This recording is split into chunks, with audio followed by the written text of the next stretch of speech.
கொம்பு மாடசாமி.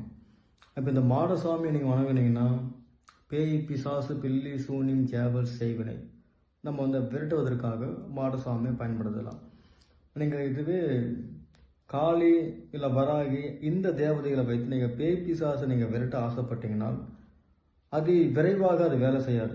ஏன்னா பேய் பிசாசுகளின் ஆவிகளின் அதிபதி தான் மாடசாமி.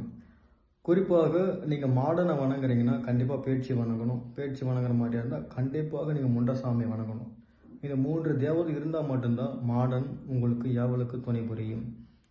நீங்கள் என்ன பண்ணுறீங்கன்னா சுடுகாட்டில் இருக்கக்கூடிய சாம்பல் எடுத்துகிட்டு வந்து உங்கள் இஷ்டம் போல் லிங்கம் போல் பிடிச்சிட்டு ஓம் மயான வீரா கல்லால விருட்சா கொம்பு ராயா காலபுத்ரா அகோர மாடா வாவா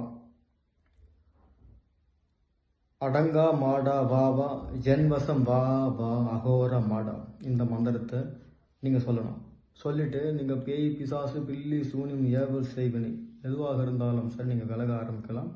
குறிப்பாக நீங்கள் மாடசாமி நீங்கள் வணங்குனீங்கன்னா இரவு நேரத்தில் நீங்கள் யாருன்னா நீங்கள் ஏவிபி பார்க்கலாம்.